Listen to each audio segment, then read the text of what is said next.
Bonsoir Fabrice Dom, bonsoir également à Maître Janvier Momo qui est sur le plateau avec vous là-bas sur place. Et bien pour nous ici à Harare, c'est complètement terminé pour cette grande journée électorale. Comme vous pouvez le constater, les bureaux de vote sont à présent fermés depuis un peu plus de 45 minutes maintenant. Tel que vous pouvez le voir d'ailleurs ici derrière nous, on voit que c'est le décompte qui a déjà commencé et au terme de ce décompte, on devrait donc pouvoir avoir, pour ce qui est en tout cas de ce bureau de vote, les résultats pour cette journée d'aujourd'hui, les résultats pour la présidentielle, résultats également pour le Parlement, l'Assemblée nationale qui attend de nouveaux élus, également les résultats pour les conseils municipaux, donc pour des élections assez locales. Gina Sondo, you are here with me and I was just saying that it's the end here today for this election.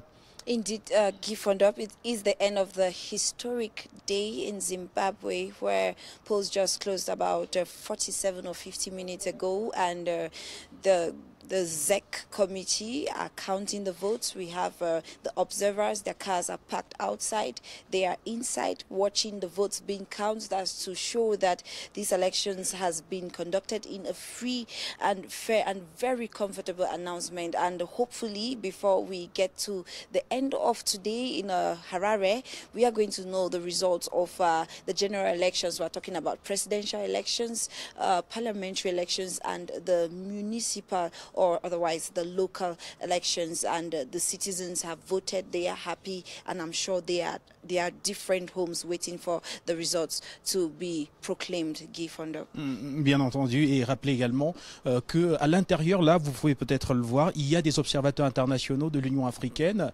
d'autres même venus d'Occident, qui sont enfermés avec les membres de la commission nationale, de la commission électorale nationale pour ce décompte. Et donc au terme, les résultats vont être publiés. Gina Sondo, I would like us to just come back with what happened today here.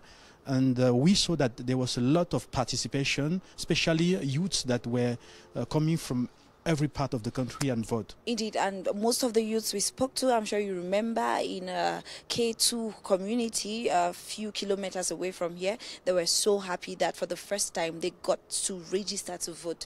And it's not because they just turned 18, but then because they could not vote before, because they knew that they were going to be intimidated, they were going to be probably tortured after the elections. They even said that they had the free will to go and join campaigns, something that they did not do in the previous election. So indeed, it has been a very historic day in Zimbabwe. For the first time, everyone has been saying in 30 years, things have been different.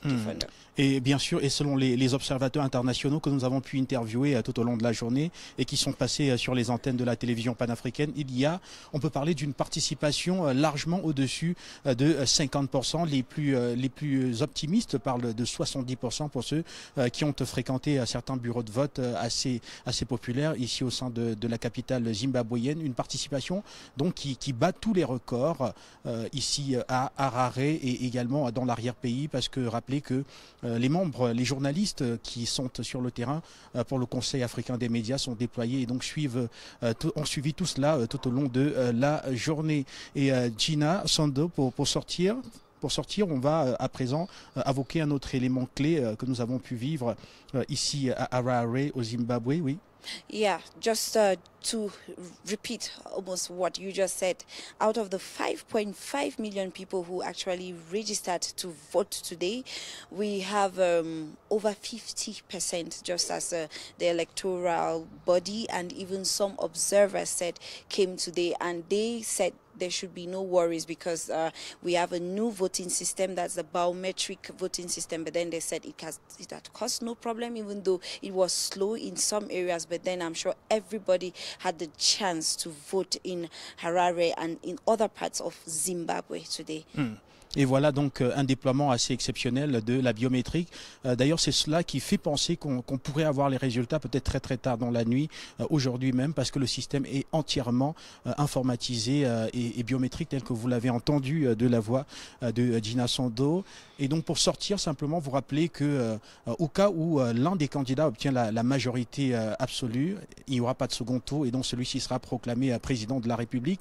Cela pourrait arriver dès ce soir, tel qu'on le disait tel qu'on l'a d'ailleurs dit tout au long de la journée sur Afrique Média. Et si jamais ce n'était pas le cas, il y aura un deuxième tour et ce deuxième tour-là se tiendra le 8 September. Oui. The 8th of September, they're going to have the second round, and then we are going to know who will be the president, because I'm sure they will exceed 50% by then. Voilà, Fabrice Ndom, on a terminé ici pour ce qui est de cette correspondance, pour vous faire le point sur la journée. Il ne me reste plus qu'à vous dire merci pour le déploiement au plateau et bien sûr remercier également la grande équipe de la télévision panafricaine déployée ici à Harare. Sont ici à Harare depuis un peu plus de 48 heures maintenant.